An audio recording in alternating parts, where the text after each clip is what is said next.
Hi, this is Eric Johnson with JM Turbo Coopers, and today we're going to talk about using the correct oil in your Mini Cooper turbo car, not using the correct oil, or letting your exhaust cool down is actually the #4 way to kill your new turbo, and it is the #1 way to kill your existing turbo. Using synthetic motor oil is one of the most important things you can do on your Turbo Mini Cooper car.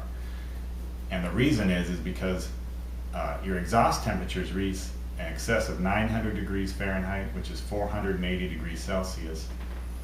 And oil will typically burn around 400 degrees Fahrenheit to 200 degrees Celsius. And there's a big range of that 900 degrees is much hotter than the 400 degrees that oil burns at. So you can actually burn your oil inside your turbocharger, which in turn is what causes your turbocharger to get coked oil on the inside of it. Both synthetic and conventional motor oil burn at 400 degrees Fahrenheit or 200 degrees Celsius.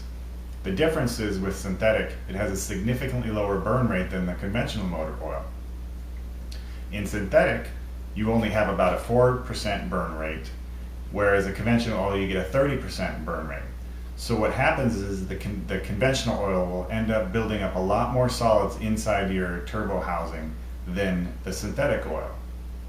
That is also why we recommend that you allow your exhaust to cool down when you stop driving. So what we mean by that is when you finish your drive, you don't shut off your car. Wait for about a minute to 2 minutes to allow your exhaust temperatures to go from 1200 degrees back down to the 900 degrees, maybe 800 degrees. And that will reduce the likelihood that your oil will burn inside of the turbocharger. The reason is because once you shut off your car, your water will stop flowing through the turbo housing, and then it'll start, your exhaust temperature will actually transmit into your turbo. So right here I've got an exhaust housing and a turbo, and what happens is these are connected. So when you turn off the car, the exhaust temperatures, which are right here, will actually go inside of the turbo and start cooking the oil after the car is off. So you want to give your car as much time as possible to cool down after you stop the car. So that means letting it idle. So let it idle for about 2 minutes. You can also get a turbo timer. A turbo timer is a great option for a turbo car. It will actually, you can turn off the car, shut it off, and walk away. Your car will run for a minute or two after you've actually shut off your car and you're away from it.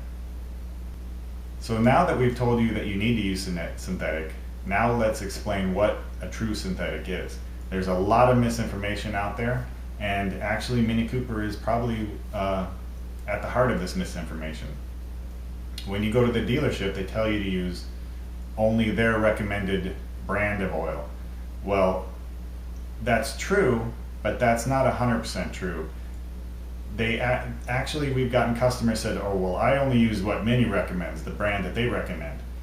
And yet we get turbochargers fully coked with oil. Now, the reason is because it's not so much about the brand name on the bottle, it's about the specification on the bottle.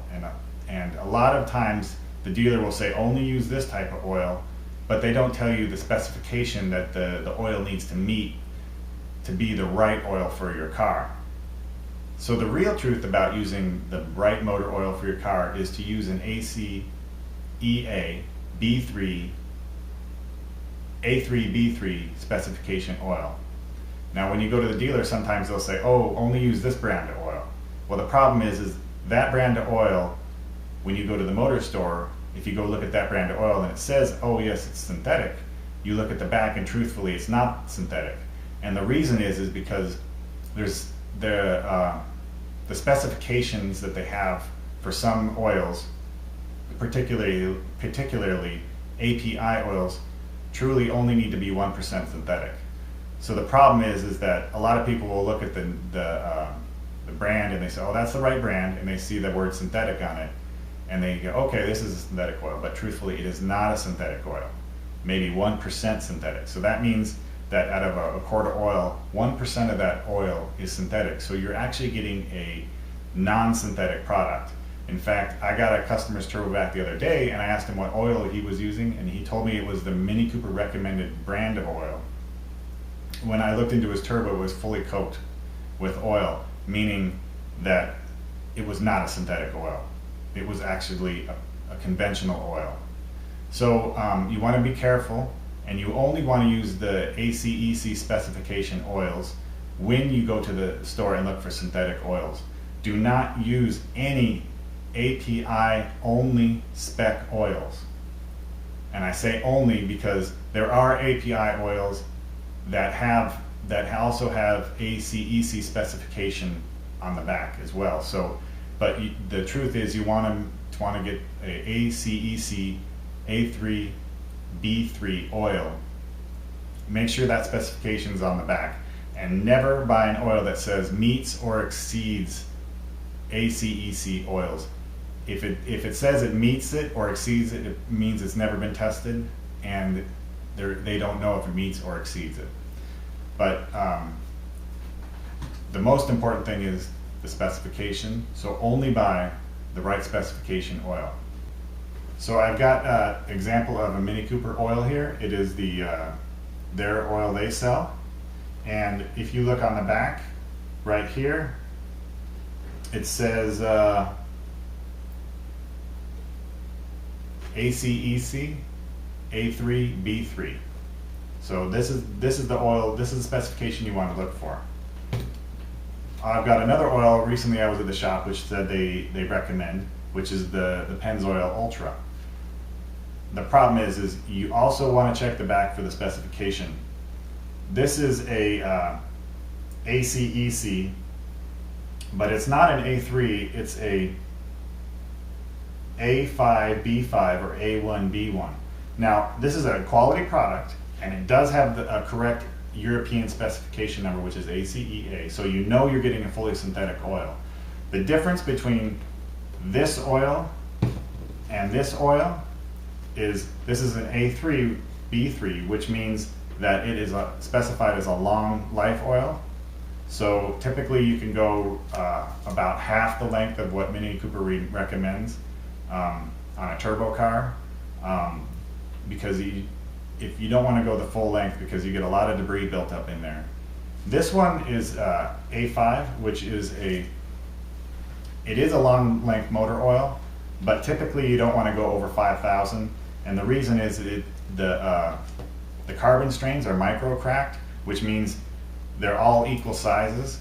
So what happens is they're not long like the A3 B3 oils, and they're all one size, so you can't contain the debris in the oil strands, because truthfully the long life motor oil, the reason why they call it long life motor oil is because the carbon strains are long, so they actually will wrap around the debris a little bit somewhat, and they're bigger and bulkier, so they'll prevent scratching of your internal parts and things.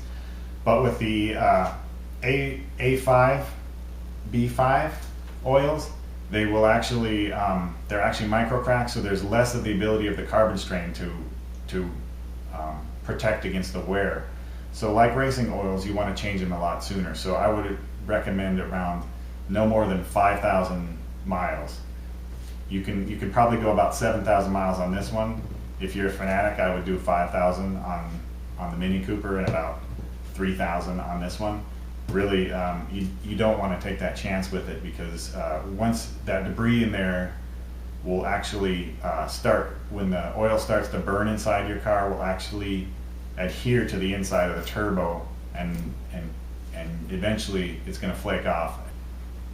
So to recap, only use ACEC spec oils. If you use a B3, you can go between 5 to 7,000. If you use a A5, A1, you can go from about 3,000 to 5,000 miles.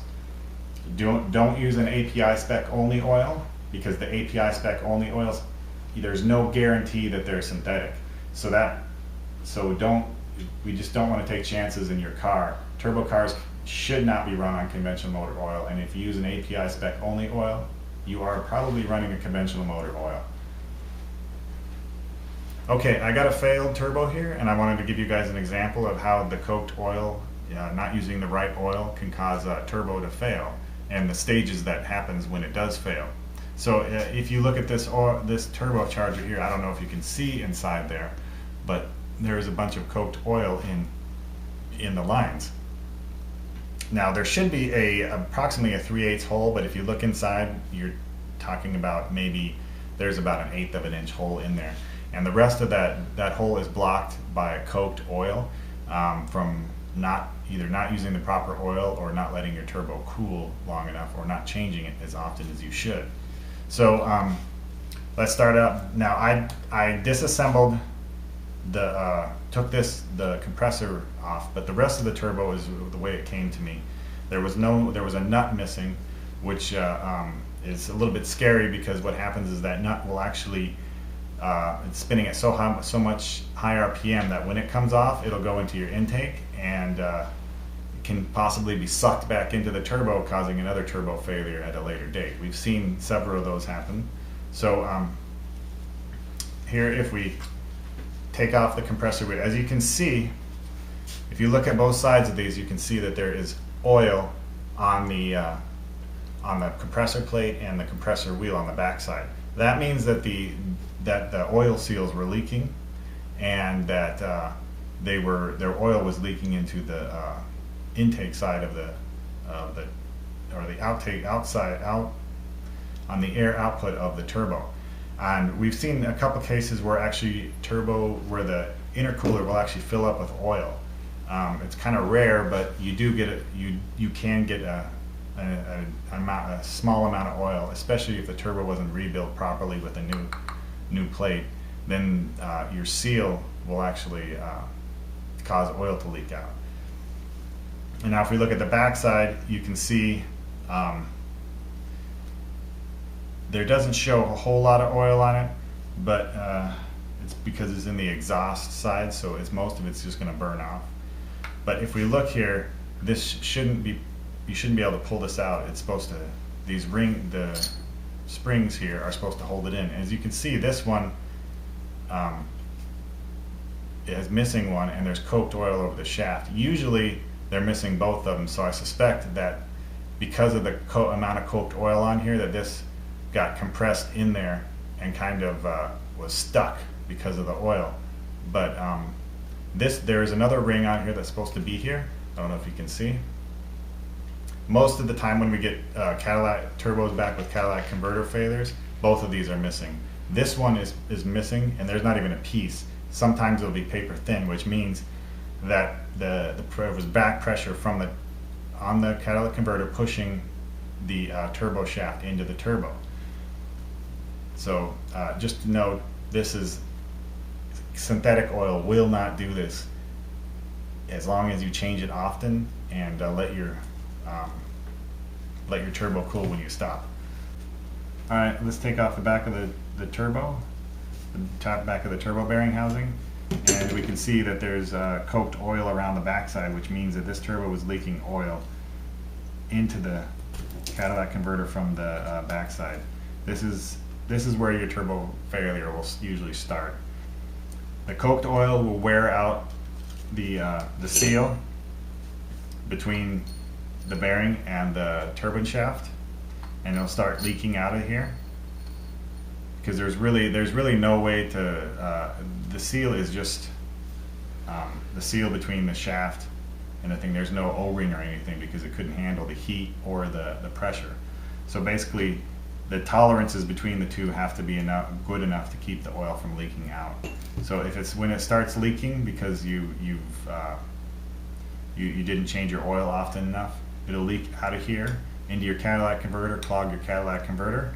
Then the back pressure will build up, pushing the shaft into the compressor housing, and it'll wear out your snap rings and your thrust bearing right here. Once your thrust bearing wears about 500 microns, which is 0.5 millimeter, it ends up hitting your compressor housing, and then you know your turbo's done. So a good sign, a good warning sign that if your turbo has failed is blue smoke from your exhaust. If you get blue smoke from your exhaust, you should immediately stop driving your car. You should change your turbo, your oil inlet line, and your catalytic converter all at once. If you don't, what happens is this turbo fails, and all this metal debris that was from this from the snap rings that is gone is now in your oil. So now you've got metal debris in your oil.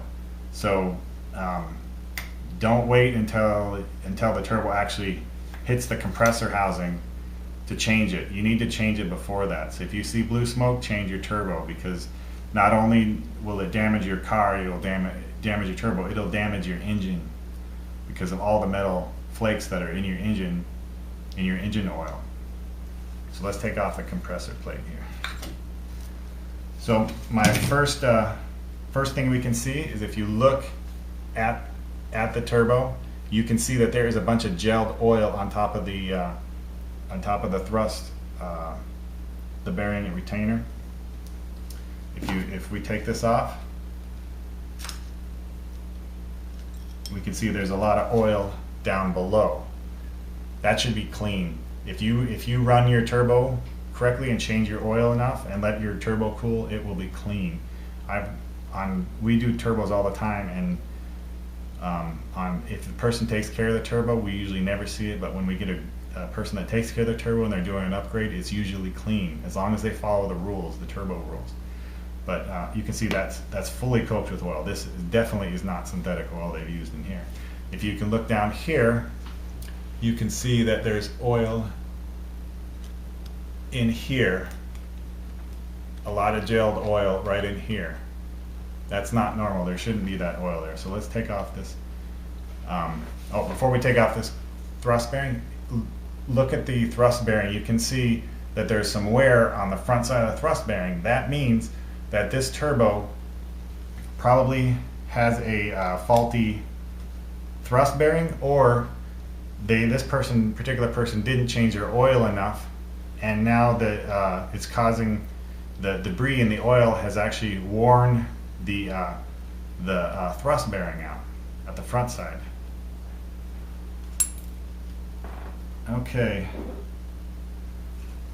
so there's not much wear on the front side, which means that it was probably the back side of the failure. Backside, which, yeah, it looks like this is a really deep groove here. Really deep groove. I haven't seen that much. This is typically, when a catalytic converter fails, we'll see this deep groove worn in the backside of the thrust bearing. So you've got wear on both the front side and the back side, meaning either they need to change their blow-off valve, or they're not changing the oil often enough.